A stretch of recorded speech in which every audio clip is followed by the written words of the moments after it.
Assalamualaikum warahmatullahi wabarakatuh.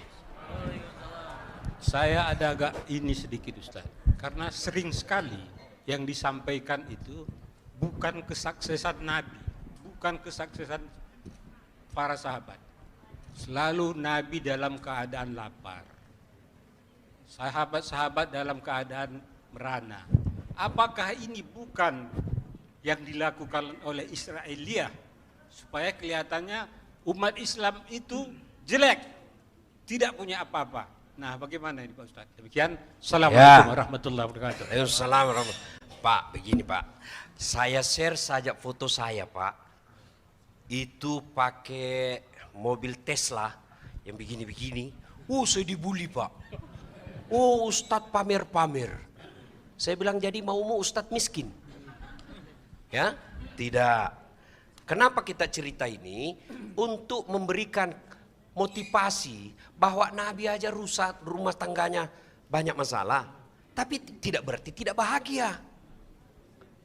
Saya ingin kesankan, Nabi itu dalam hidupnya penuh masalah Pak. Coba, faktanya kan belum lahir sudah yatim. Iya kan? Baru 2 hari diambil ibu susunya, Halimatus Sa'diyah. 4 tahun sama Halimatus Sa'diyah. Beberapa kali mau dibunuh sama orang Yahudi. Karena terancam jiwanya, usia 4 tahun baru dibalikkan ke ibunya. Diambil sama ibunya. Ya, Siti Aminah. Usia 8 tahun, kata ibunya, kita pergi ke ke Yastrib. Tengok kuburan bapakmu. Pergilah ditengok. Balik di desa nama Afwa, meninggal lagi ibunya. 6 tahun sudah yatim piatu. Lari ke kakeknya. 8 tahun meninggal lagi kakeknya. Diambil ke pamannya. 12 tahun sudah dagang. Dagangnya bukan pakai mobil. Onta dari Mekah ke Yastrib, ke Syam. Syria sekarang. Enggak naik pesawat. Ya. Kenapa? Kenapa diceritakan seperti ini? Karena di Indonesia Pak, lebih banyak orang susah daripada orang senang. Supaya kau susah, jangan kamu merasa kecil hati bahwa Nabi aja susah tapi bahagia. Susah tidak identik dengan bahagia. Susah tidak identik dengan tidak bahagia. Nabi itu susah hidupnya tapi bahagia. Mana buktinya? Beliau katakan, baiti jannati. Sekarang banyak orang kaya tapi rumahnya tidak dinikmati. Banyak duitnya tapi tidak dinikmati. Malah bukan namanya dia pakai. Kalau kita cerita kebahagiaan, Abdurrahman bin Auf, orang kaya.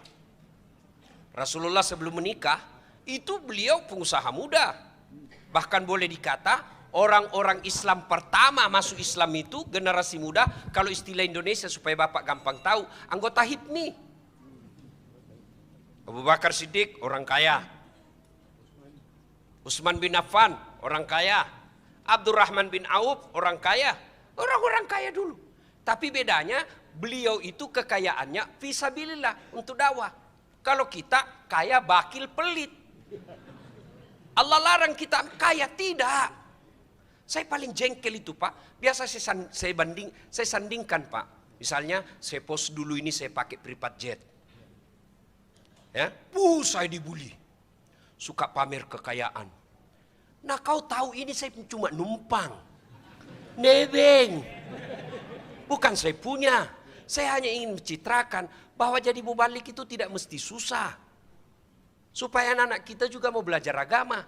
Gimana anak kita mau belajar agama Pak? Pulang dia lihat Ustadz pulang bawa ketan. Iya toh? Bawa ayam di kampung lepas pula ayamnya. Dikejar lagi jatuh sarungnya Pak. Gimana anak kita mau sekolah agama? Dia lihat artis Pak. Cuma datang lompat-lompat buka baju. Tang. Hidupnya mewah. Maka saya kadang sengaja posting bahwa jadi ulama, jadi pendakwah tidak mesti kau susah. Alhamdulillah saya bukan mau sombong Pak ya. Wah, saya pakai kendaraan di Makassar, sepertinya kendaraan saya pakai Pak, tidak cukup 3 orang yang punya di Makassar. Hebatnya lagi, bukan saya beli, saya dikasih. Allah Karim, hari ini saya dapat lagi orang kasih saya mobil Alphard untuk saya pakai di Jakarta. Tidak perlu keluar duit. Dan siapa yang belikan saya? Non muslim Tionghoa dari Palembang. Coba kita ya, Orang yang banyak-banyak punya duit, banyak barang-barang mewah, tapi dia beli. Kalau saya, bukan saya beli. Lalu ketika saya post dibully Pak, yang dia senang kita jalan kaki. Yang dia senang kita, kau bilang, yang sinis-sinis begitu, kamu tahu perjalanan dakwah saya? Kamu pernah enggak rasakan? Saya pernah emosi Pak. Kau pernah enggak rasakan kita naik perahu malam-malam buaya di samping kita? Tapi alhamdulillah enggak berani ganggu, kan dia bilang di atas bosnya. Buaya darat ini di atas Pak. Saya bilang, kamu pernah enggak rasakan jam 1 dini hari ditinggal mobil, jam 6 baru sadar sopirnya penumpangnya hilang? Ini saya pernah rasakan Pak. Pinggir jalan, saya sholat subuh terpaksa di tengah hutan. Kita semua pernah rasakan. Naik katinting 9 jam. Waktu dihubungi dia bilang cuma 2 jam. Begitu sudah lewat 2 jam, saya bilang, Pak, ini sudah mau hampir 3 jam, tidak sampai-sampai. Dia bilang, Ustadz sebenarnya ini 9 jam Pak Ustadz. Kenapa Bapak bilang 2 jam? Karena kalau saya bilang 9 jam, Bapak tidak mau datang. Coba. Bapak tahu penderitaan saya tidak pernah istirahat. Kami ini laki-laki jarum super. Jarang di rumah suka pergi. Tapi bukan Ji Samsu. Janji manis nyatanya palsu. Ya kan? Nah, kalau ada episode cerita senang-senang, ada episode cerita susah-susah. Kenapa yang susah-susah? Karena saya lihat bapak-bapak muka susah semua sini. Ya kan? Nah, kalau di depan orang kaya, kita cerita tentang bagaimana keutamaan orang kaya. Jangan di depan orang miskin, bapak cerita kaya. Maka dia pasti, waduh, susah betul hidup saya. Ya kan? Di depan pejabat kita cerita tentang keutamaan jadi pejabat supaya dia senang. Allah larang enggak kita kaya? Tidak. Yang Allah larang bakhil. Yang Allah larang at-takazur. Kau berlomba-lomba memperkaya diri, kau pamer-pamer lalu kau enggan bayar zakat. Kemarin tuh Pak saya jengkel sekali. Saya post foto saya dengan salah satu pengusaha. Dia bilang, Ustadz, sekali-kali dong foto dengan anak yatim. Saya bilang, saya bukan cuma foto dek, saya puluhan saya sekolahkan beasiswa. Dari mana? Dari honor dakwah saya. 56 orang anak sarjana yatim piatu, tidak mesti cerdas. Saya kasih beasiswa Pak, 56 orang. Kalau lihat muka saya tidak mungkin saya punya. Dari mana saya dapat? Itulah kalau Bapak undang saya ceramah, itulah aku bagi-bagi. Saya bilang, malah ada yang malah Ustadz Matre. Saya bilang, kau minta maaf ya. Kalau enggak, saya lapor kau di polisi. Kurang ajar kau. Saya marah Pak kalau ada yang maki-maki saya. Kenapa? Saya sampai seperti ini Pak. Saya dari bawah itu bersusah payah supaya saya bisa dapat derajat yang agak baik. Lalu kau mau rendahkan saya lawan kamu. Saya orang Bugis bos. Macam-macam kutikam kau. I'm just kidding. Ya Pak ya. Ada lagi? Ustadz, Afwan Ustadz, Ya. ada pertanyaan dari ibu-ibu yang di bawah tidak bisa naik ke atas Ustadz. Karena terlalu penuh, tadi info ke panitia. Pertanyaannya, apabila pendapatan istri lebih banyak dari suami, bagaimana hukum pendapatan istri? Apakah boleh untuk suami dan anak? Dan bagaimana caranya supaya suami bisa ridho kepada istri yang berpendapatan lebih? Oke, ibu-ibu, saya mau tanya, suaminya ibu buruh, gajinya 2 juta 1 bulan. Ibu pegawai negeri, kepala dinas, gajinya 10 juta 1 bulan. Kira-kira ibu masih mau hargai suaminya enggak?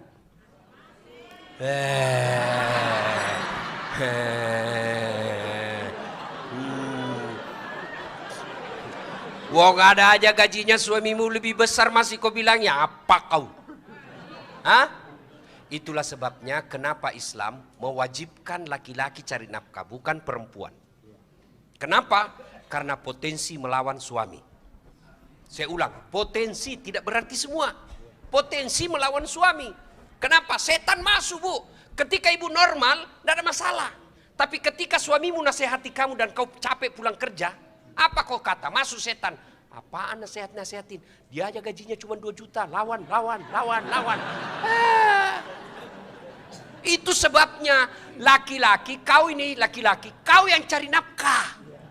Istrimu duduk cantik di rumah, kau bawakan uang. Bukan tanggung jawabnya cari nafkah.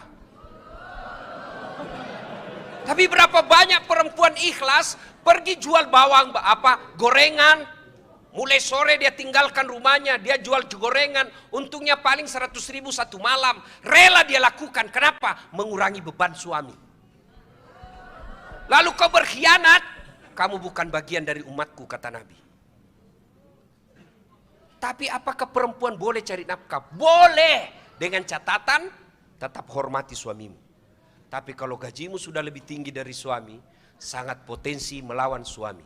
Dan kalau kau sudah lawan suamimu, dengar, ada 4 perempuan bahan bakar api neraka. 1 di antaranya perempuan yang memaki suaminya. Boleh marah? Boleh. Saya kecewa, Bang. Ku tinggalkan Jawa datang ke Bekasi sini, Bang. Ternyata kau tipu saya, Bang. Boleh, boleh. Tapi tidak boleh menghina. Memang kau goblok. Sama aja kau bapakmu, kurang ngajar ini. Itu bahan bakar api neraka. Nah, sekarang pertanyaan bapak tadi, ibu tadi. Boleh enggak nafkahnya suami istri ini tadi, cari nafkahnya, dia kasih ke suaminya. Ibu dapat pahala ganda. Pahala apa? 1, pahala sebagai ibu rumah tangga dan pahala sebagai kepala rumah tangga. Double garden ibu dapat. Pahala. Kalau suamimu malas tidak dapat duit, dia tidak dapat apa-apa nanti di akhirat. Tapi hebatnya itu suami, dia tanggung ibu dunia sampai akhirat. Kalau ibu alim, ibu baik agamanya, suamimu tukang judi tidak sholat, kamu tidak urus suamimu. Tapi kalau suamimu ulama, istrinya tidak pakai jilbab, tukang gosip, tidak bayar puasanya, dicari. Mana suaminya ini? Kok bisa begini ini suaminya? Itu sana mau masuk. Pak, tunggu dulu. Mau masuk surga, tunggu dulu. Belum selesai urusanmu.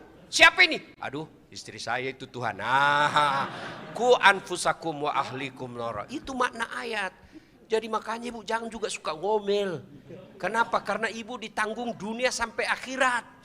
Dan tidak sedikit suami merahasiakan susahnya cari nafkah agar suaminya agar istrinya di rumah tenang. Saya dalam dakwah, alhamdulillah tidak pernah saya ngeluh sama istri saya. Oh saya ditinggal ini, oh saya begini, saya belum dikasih makan sudah ceramah. Tidak pernah sih cerita.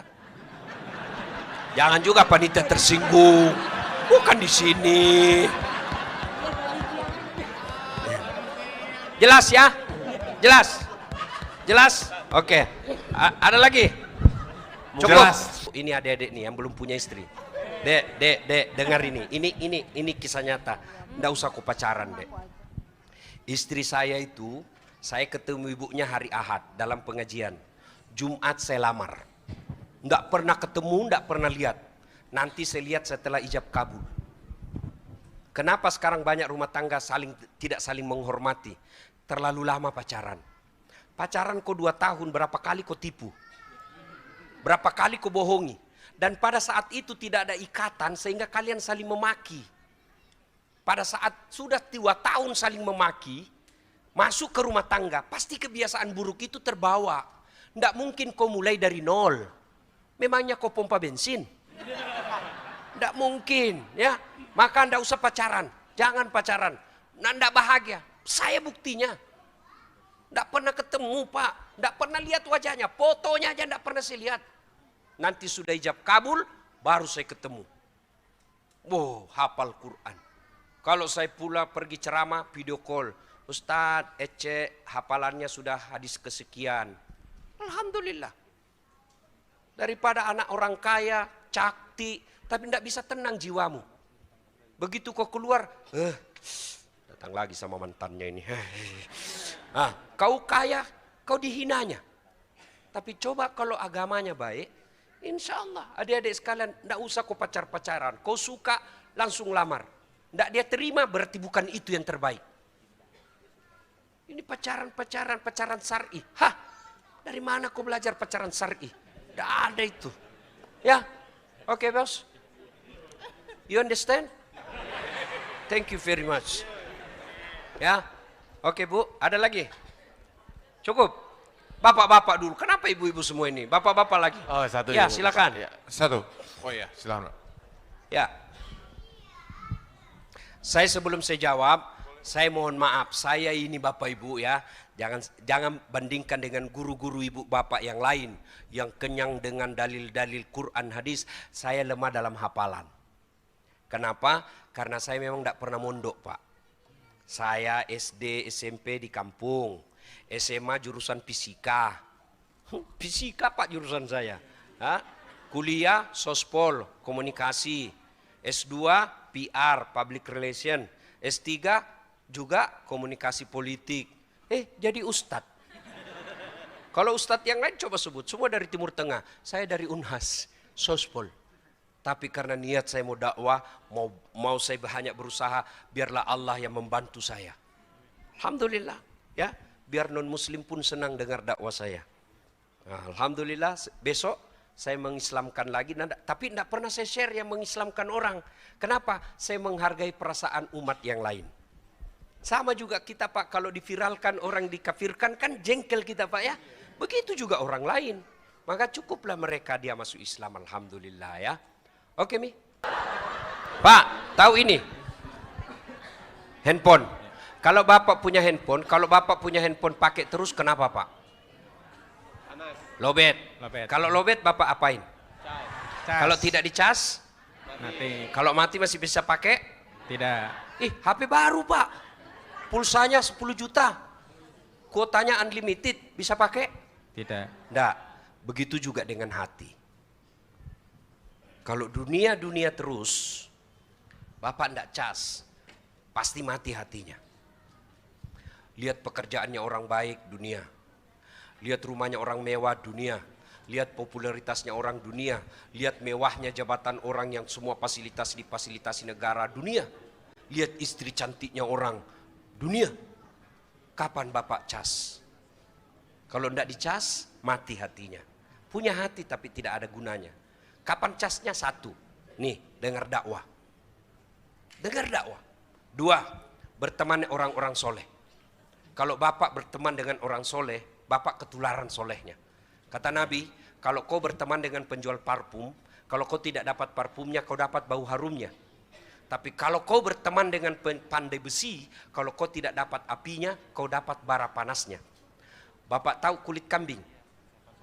Tahu kan? Kalau dia menjadi pembungkus Quran, kulit kambing yang hina selalu dicium. Ambil Quran cium. Selesai baca, cium, simpan di atas. Kenapa? Dia mulia karena berteman dengan Quran. Tapi kalau kita Quran berteman dengan drum, Bapak tahu drum?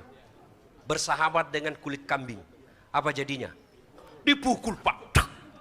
Duk, salah milih teman. Ya Pak, kalau Bapak berteman dengan Dasat Latif, tidak mungkin saya bilang, Pak, di mana panti pijat yang bagus ini? Tidak mungkin. Ya kan? Pasti ayo Pak. Di mana sholat bagus berjamaah, yang bagus parkirnya. Bertemanlah.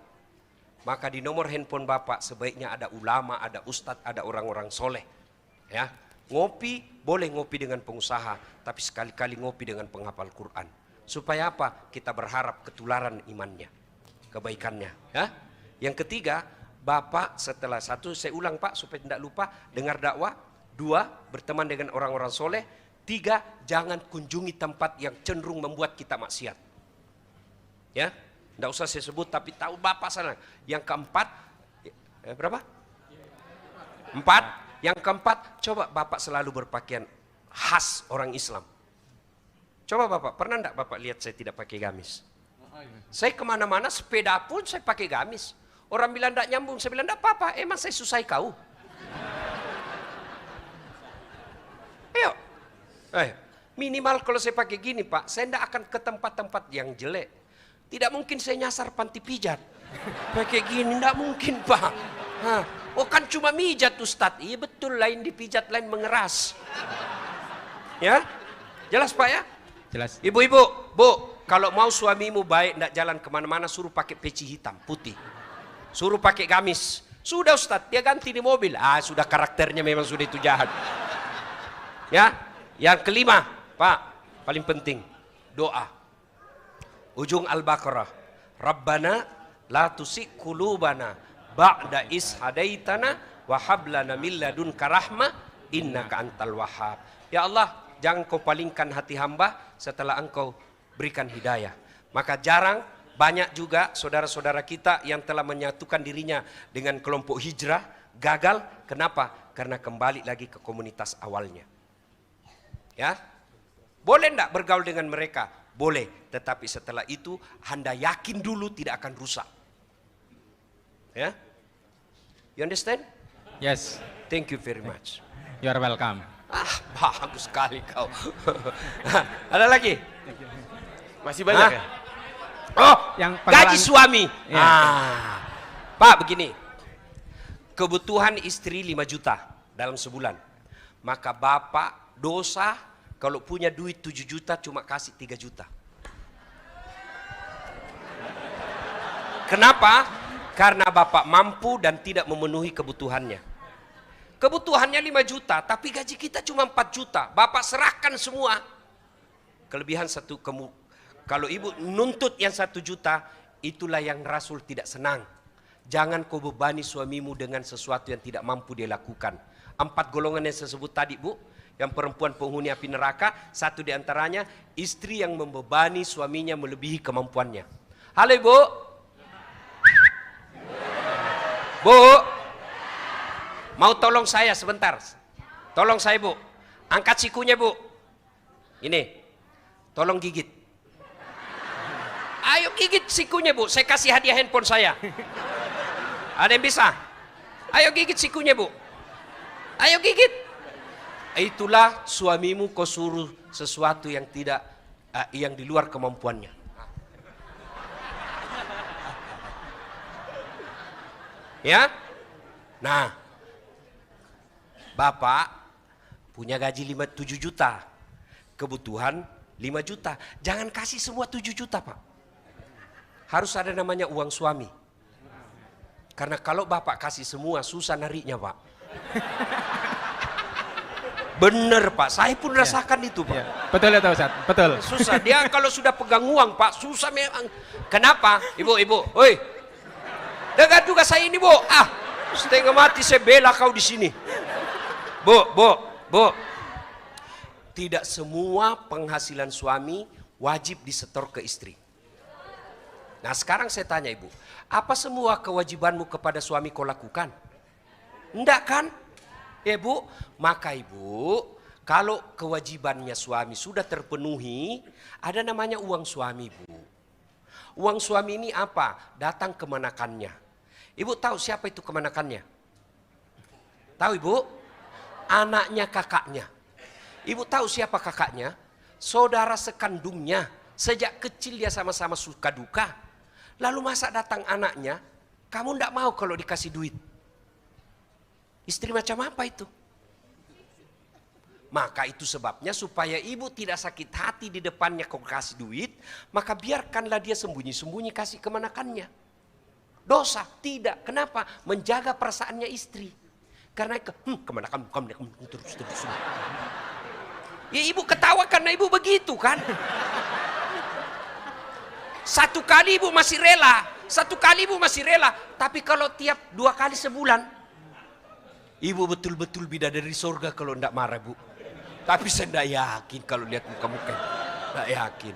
Ada namanya uang untuk ibunya. Datang ibunya dari kampung. Apalagi kalau ibu marah kalau dikasih mertua. Allah keri, jangan Bu, istighfar. Kadang ada istri marah kalau dikasih ibu. Itu banyak yang curhat sama saya. Dia kasih istrinya, kasih mamanya sembunyi-sembunyi. Saya bilang, iya sembunyi-sembunyi karena kau marah kalau kau dikasih. Dia tahu kamu marah. Maka dia sembunyi. Supaya apa? Supaya kau tenang, ibunya juga dapat.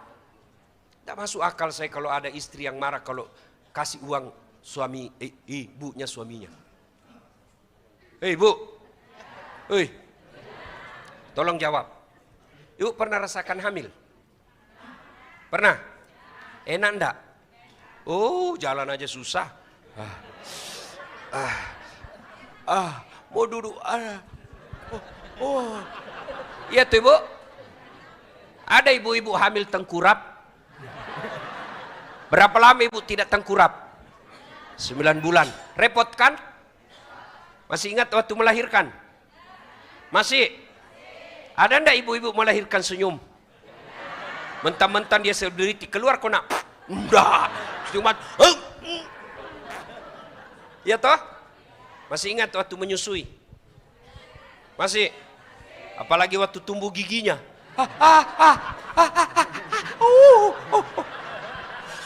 Ya tuh ibu. Nah ibu saya mau tanya. Bu, tolong jawab dengan jujur ibu. Siapa yang mengandung suamimu? Siapa? Siapa yang melahirkan suamimu? Siapa menyusui suamimu? Nah sekarang siapa yang terima gajinya suamimu?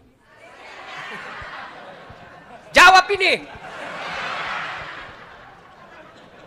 Oh saya kalau istri saya kalau ada besok misalnya dia bilang pilih kau ibumu atau istrimu. Saya pasti bilang saya pilih ibuku. Istri belum tentu kita jodoh sampai akhir. Tapi ibu ndak ada bekas. Tapi dia ndak urus saya dari kecil. Itu urusannya dia dengan Allah. Urusanmu bahagiakan orang tuamu.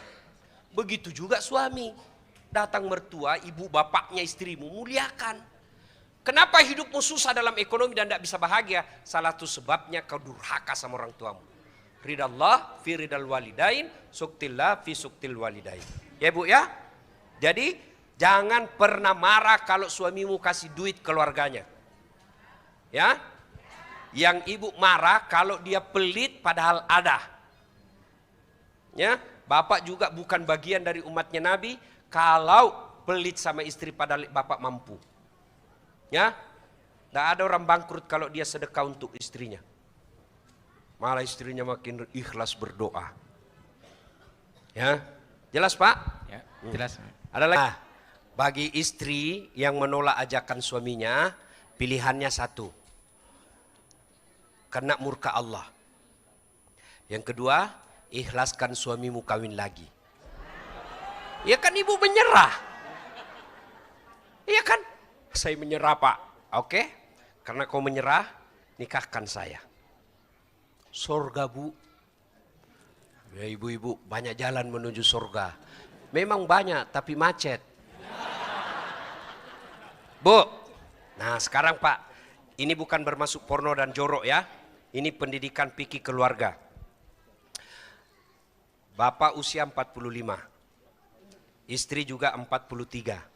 43 ibu masih sudah menopause ya bu ya? Berarti 60 ibu ya? 60? Oke. Biar Ustadz dibohongi juga ini bu. Berapa ibu? 40? 50? Oke lah. Suami 55. Ibu 50. Ibu sudah tidak mampu melayani suami. Itulah sebabnya Islam menghalalkan poligami. Jangan marah bu, dengar dulu. Jangan Bu, libido laki-laki itu bu, libido namanya, itu aplikasi bawaan. Ya, ibu punya handphone. Ada kan aplikasi yang di-download, ada bawaan. Yang di-download itu Facebook, Instagram, ya. Boleh dihapus enggak itu aplikasi? Boleh. Tapi itu nomor handphone. Boleh dihapus enggak? Kenapa? Bawaan pabrik. Libido laki-laki itu ibu, Allah yang kasih. Dan Allah tahu tidak ada laki-laki yang pernah puas. Kasih dia 90 tahun kasih bini baru. Masih bisa dia layani. Dengar dulu. Nggak percaya? Lihat tuh. Ada itu bapak-bapak sudah 80 tahun punya istri. Masih punya anak. Maka Allah tahu berat itu bagi perempuan. Berat. Maka Allah kasih hadiah. Hadiahnya apa? Insya Allah kau masuk surga kelak. Boleh enggak tidak setuju? Boleh, tapi jangan memaki orang yang poligami. Kenapa? Itu halal. Ibu tahu enggak dalam rumah tangga dalam Quran? Itu kan ada 4 karakter, tipe. Satu, suaminya beriman, istrinya kafir. Nabi Lut. Ada lagi, istrinya beriman, suaminya kafir. Fir'aun. Ada suami kafir, istri kafir. Abu Lahab. Ada istri beriman, suami beriman. Ibrahim alaihissalam. Dari 4 sifat ini Bu, Ibu pilih mana? Ibrahim. Tapi ingat, Ibrahim itu 2 istrinya. Langsung dia bilang, tidak usah Ibrahim Ustaz, Firaun saja. Inilah perempuan Pak, paling susah diajak ngomong. Kenapa? Karena mereka memakai perasaan, bukan logika. Bu, kenapa Islam menghalalkan poligami? Ya itu tadi, Ibu 50 tahun, colek, pasti Ibu ngamuk. Iya toh? Ya sudahlah Ibu, tidak usah dilanjut. Nah, maka laki-laki daripada dia bersinah, Allah kasih pintu. Nikahlah lebih dari 1, boleh. Dengan catatan mampu. Mampunya itu 1, mampu secara materi. 2, mampu dipermalukan. Itu juga mampu. Mampu dimusuhi anak, mampu dimusuhi istri, mampu dibully. Silakan.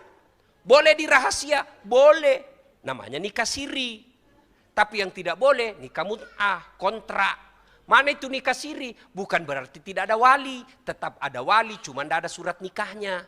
Tapi tidak disarankan. Kenapa? Karena besok-besok pasti yang rugi perempuan. Kenapa kita hidup bernegara? Bernegara itu ada administrasinya. Besok-besok ibu mau menikah, mau sekolahkan anak, diminta akte kelahirannya. Akte kelahiran tidak bisa keluar kalau tidak ada buku nikah. Tidak ada akte kelahiran, tidak bisa sekolah. Itu siapa yang rugi? Anak. Maka bapak nikahlah secara baik-baik. Ya? Untuk menikah secara baik-baik, ada 2 kata dalam Quran, nikah dan sawaj. Sawaj itu bahasa Indonesianya pasangan. Pasangan namanya pasangan, tidak mungkin sukses tanpa pasangannya. Ibu saya kasih sandal Louis Vuitton, harga 20 juta. Mau ibu? Tapi cuma kiri. Pakailah itu ke Plaza Indonesia, kiri doang 20 juta. Dibilangi kamu gila. Itu artinya bapak-bapak tidak mungkin sukses tanpa dorongan istri. Ibu-ibu tidak mungkin sukses tanpa bantuan suami. Maka disebut sawaj, pasangan. Saya bisa ceramah begini bukan karena saya hebat. Tapi karena mamanya Ece yang hebat. Mana bisa saya ceramah kalau mamanya Ece sudah marah. Begitu lagi 5 menit saya ceramah, dia bilang pulang kau, pulang. Pulang kau. Kenapa sayang? Anakmu kesetrum. Itulah fungsinya istri. Maka yang baik saling menghormati. Makanya kita Indonesia sebut samawah. Sakinah, mawaddah, warahmah. Sakinah itu ketentraman jiwa. Ketentraman jiwa itu bukan dari skincare. Kalau ini skincare, mukamu putih, lehermu hitam. Apa itu yang membuat suamimu tenang? Tidak, ahlakmu. Ya, paham ibu? Nah, soal poligami ini bab khusus. Dan tidak akan pernah mau diterima ibu-ibu. Jadi tidak usah cerita depan ibu-ibu. Nanti kalau ibu-ibu sudah pulang, baru bapak saya kasih tahu rahasianya. Ya, jelas ya? Baik. Ustadz, terima kasih banyak Ustadz, dan terima kasih ya Bunda Bang Kakak. Ya, dan sebelum. Ya, Ya, sebelum. sudah habis ini pertanyaan. Habis ini kan? doa Habis. ya Ustadz. Ya, Bu, selesai dengar ceramah ini, itu kalau dalam ilmu komunikasi namanya efek. Ya, kan itu orang kalau bicara komunikasi ada 5 aja Bu. Siapa, dasat latif, mengatakan apa, pesan-pesan agama, melalui apa, dakwah, pidato, konvensional seperti ini. Kepada siapa? Hadirin sekalian jamaahnya. Efeknya apa? Nah ini, efek dakwah itu ada 2. 1, selesai dengar dakwah, oh betul itu Pak Ustadz. Saya lah ini yang selalu menyiksa suami saya. Mulai hari ini saya memperbaiki diri, minta maaf sama suami. Inilah yang Allah sebut dan agungkan dalam Quran. Innamal mu'minuna alladzina isa sukirallah wajilat qulubuhum wa iza tuliyat alaihim ayatuhum sadathum imanan. Dia bertambah imannya. Itu efek pertama. Efek kedua, pandai juga itu Ustaz. Cerita.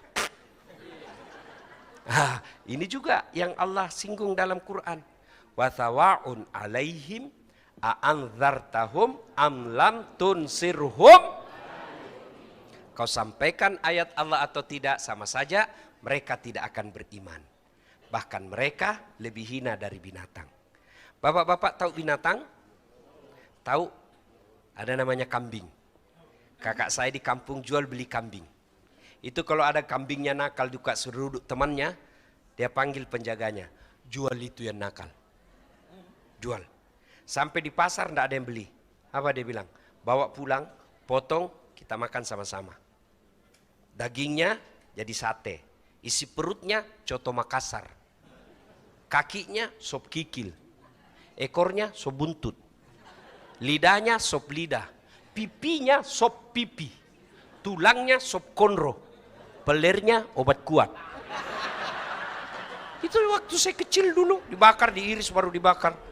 Ya, kambing. Nakal, jual. Dan dia beli, potong. Tapi kalau ada sedulur-sedulur nakal, tukang gosip, lawan suami, dah pakai jilbab, mau diapa? Siapa yang mau beli? Siapa yang mau beli? Siapa yang mau makan? Jangankan makan, diusap aja wajahnya jenazah, ibu mau langsung pegang pipi, enggak, dicuci tangan sabun baru bisa. Begitu jijiknya kita sama jenazah. Maka itu tujuannya pengajian begini. Agar apa? Agar kita pulang tidak menjadi orang yang lebih hina dari binatang. Mudah-mudahan ada manfaat. Tentu apa yang saya sampaikan ini ada yang tidak berkenan, maafkan saya. Tidak usah saya dibully. Tidak senang, cukup hapus nama saya di blognya ibu. Kalau masih senang, sebarkan, mudah-mudahan jadi amal jariah. Lebih dan kurangnya mohon dimaafkan. Usikum wa nafsi bitaqwallah, fastabiqul khairat. Assalamualaikum warahmatullahi wabarakatuh.